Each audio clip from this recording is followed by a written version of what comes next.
Hello, party people. My name is Clarence Napier, the insurance broker, licensed in 12 states, which include Washington State, California, Texas, Alabama, Georgia, Florida, South Carolina, Virginia, Maryland, Pennsylvania, Ohio, and Michigan. Today is July 27th, 2025. And the title of this podcast episode is Social Media Frigidity, the highly impersonal nature of social media for small business owners selling big ticket items. So I just want to let people know I was hanging out on TikTok for about 6 months, and anyone who knows anything about TikTok, it can be pretty entertaining. I think at the most you can say it's entertaining. And then some people have these live events where they talk about just about anything. And then you have your TikTok shops where people are selling, items. And the good news is that if you're selling something for, let's say $29, $49, I believe TikTok shop is a great place for people to hang out. But if you're selling big ticket items, things that start at $1,000, in which my consulting firm supports 321 Biz Development, a company that will be an LLC in the state of Georgia pretty soon. Those big ticket items sold by attorneys, CPAs, dentists, plastic surgeons, real estate brokers, insurance agents, floor tilers, or any kind of small or any kind of blue collar small business owner, like electricians, plumbers, floor tilers. Like I said, if you're selling items where people have to think about many different factors, like we've talked about on our podcast episodes, TikTok shop is not going to be the place where you do well. Now, I just want to let people know I was hanging out there, and I have a database of like 10 million people around the country. And if I include the connections and business I have done around the world, my contact list is limitless. There's really no boundaries on the people I can contact via phone call. Or, that's internationally and nationally, or people I can meet face to face. And that's really dependent on the places or the cities and states where I'm located.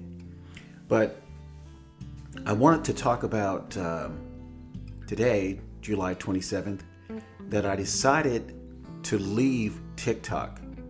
Pretty much it was a waste of time. And that's kind of like the addiction factor when it comes to social media. You can get really addicted to the live shows. You can get addicted to the entertainment. And to balance that out, I guess you can say I don't watch that much TV, and I haven't since probably 2016, 2017. So maybe I'm at my pluses and minuses are at zero, because I haven't watched TV. I don't watch TV shows. I don't watch news. I don't watch some of the so-called popular sitcoms. I just haven't watched that stuff in probably almost 10 years now. But I decided to leave TikTok, and I let about maybe 20 people know. I said, hey, this is Clarence. I am leaving TikTok because, hey, I got clients I'm working with. I got more prospects to meet. I do sales system training for white collar small business owners, and any company or staff member, salesperson, entrepreneur that wants to learn how to sell effectively. I could keep my schedule full as I want to. I could make $50,000 a month or more if I wanted to. And actually, I want to. So I decided to let people know that I'm leaving. And, I let probably 20 people know that, some of them I've spoken with over the phone, some I've traded some messages back and forth. And these were mostly business owner people. These were not just random people doing whatever they're doing, like college students or whatever. These are business owner people that had businesses. I just want to tell you, only one person wanted to stay in contact. No one messaged me back, say, hey, it was great to chat with you. It's great to know what you're doing. Hey, if I have any customers or people that might need what you offer, I'll send them to you. Not one person messaged me, and only one person called me on my phone. And this was a business owner out of South Georgia who's a real estate broker. We have similar backgrounds, both lived in California, both have experience in a lot of different industries that we share commonality. And so we ended up talking for about 70 minutes. Now, this is not the first time I've had a conversation with this South Georgia business owner, but it was just, I wanted to see, because I didn't expect anyone to actually get back to me, because it's happened before. And that just lets you know that social media is really one-sided. It's very impersonal. And I'm talking about business owners. I'm not talking about like the skateboarder or, the grandma that knits. I'm not talking about the person that loves to cook, which is, a lot of people do that on social media. I'm talking about the business class people. And I've done an episode on this subject probably 8 years ago. And the subject was social media users, especially the business owners. Social media is set up to give you instant gratification. You post something, you upload a video, and you get to see it. You get to see yourself, the video that you made promoting your product or service. You get to see the graphic that you designed, that you put a lot of time in, or someone did it for you. You get to see that right away. And the addiction component is likes. Oh my gosh, 27 people liked my posts. 101 people liked my video. And so that's the addiction component, that you got some feedback from people after you uploaded your digital content. Now, as a person who worked in corporate America and worked as a vice president for 6 years at a Fortune 500 company in Los Angeles, I'm letting people know that if I went to my CEO and said, CEO Bob, I uploaded some content and we got 500 likes and 3,000 video views, my CEO would have asked me, Clarence, how does that translate into new sales?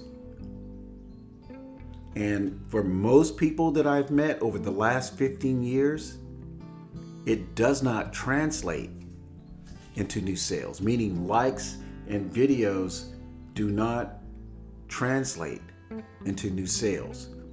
And I'm talking about big ticket items. Now, in, probably like maybe 15 years, I've had 2 sales from social media. And it wasn't because they saw the video and they just sent me their money. No, it was because I did some follow-up. I called them, and over a 30-day period of time, someone purchased something. It was like a life insurance product. But the podcast episode that I made about 8 or 10 years ago basically said that many small business owners on social media, they're not looking to buy your product or service. They're looking only to sell their product or service. You see, and technically, or on a business level, there's nothing wrong with that, because if you have a billboard, on the freeway, and you are an injury attorney, a personal injury attorney, or if you're selling plumbing, you're not really interested in buying anybody else's stuff on a billboard, because that's why you spent the $5,000 to $10,000, $25,000 over a 3-month or 6-month period, so you can sell your product or service. So why do I say all that? It's because social media is an impersonal platform if you want some type of two-way communication with other business owners. And again, there's nothing wrong with you uploading your content, your videos, your what is it called, Canva images, to see what kind of engagement you can receive. But the engagement 99% of the time does not translate into a sale. So what happens, a lot of social media people, business owners, they just wait and continue to post and continue to upload videos. And I'm talking about small business owners that can make $2,500, $5,000, $10,000, especially if you're talking about commissions. The straight sale, the estate planning attorney selling the estate plan for $2,000, the defense attorney who's looking for a client who needs defense attorney representation in the courtroom. Maybe that's $10,000, $15,000, $25,000. I referred 2 California defense attorneys to my clients. And I know for sure one of those transaction prices was $25,000. I'm not sure what the other one was, but I'm sure it wasn't like pennies.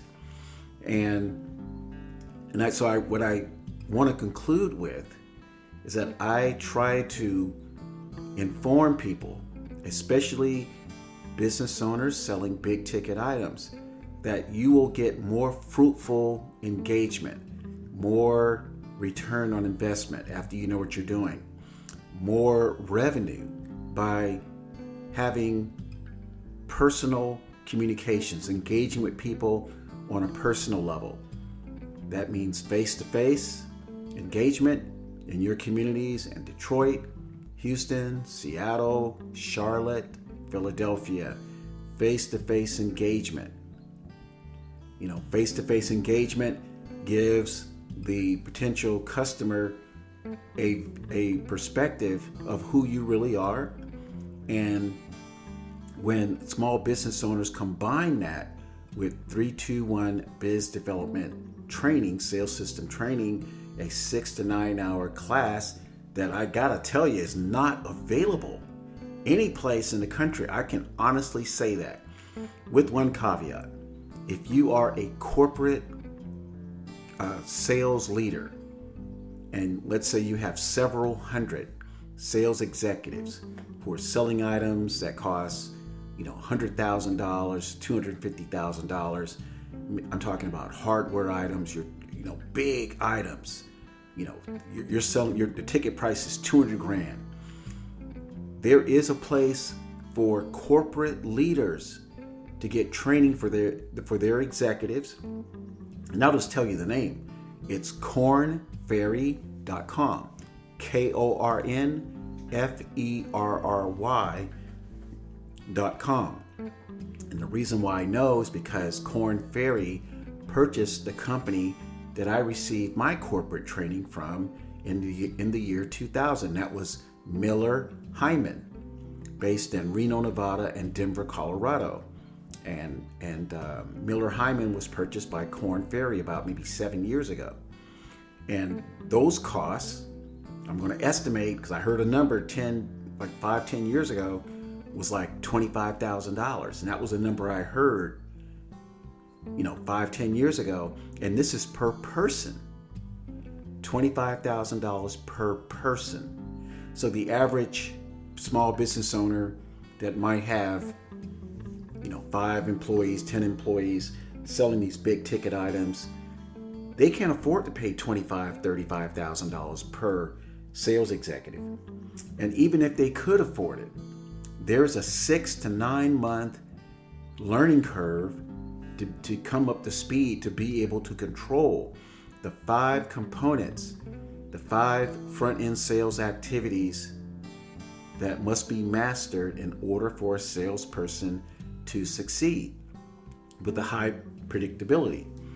And those 5 sales activities are starts with contacting, prospecting, appointment setting, getting zero cost referrals. The 5 front-end sales activities are contacting, prospecting, appointment setting, closing, and getting zero cost referrals. And with the mastery of those 5 front-end sales activities, the salesperson, the business owner, the team will get close to 80% probability that that prospect will be converted to a client. So again, my name is Clarence Napier, the insurance broker, also Clarence Napier, the president at 321 Business Development, which will be an LLC in the state of Georgia. And just to add, we do have an online networking opportunity, 4 sessions per week, 2 on Monday, 2 on Wednesday, starting at 7:30 a.m. Eastern Time and 7:30 a.m. Pacific Time. And during these online networking sessions, small business owners can talk about their companies, themselves, their discounts, their products or services for about 3 minutes. And then we will share sales tips for about 15 minutes on what people may want to hear about. The sales tips will not be the details of the 6 to 9 hour training, but it will at least give people a glimpse into what mastering a sales system is all about. My telephone number is 866-901-9876. My email address, if you want to RSVP for a conversation, and please don't be shy. This is not the time to be shy about growing your business and just hearing how perhaps you can change the path of your business from, perhaps okay performance and productivity to a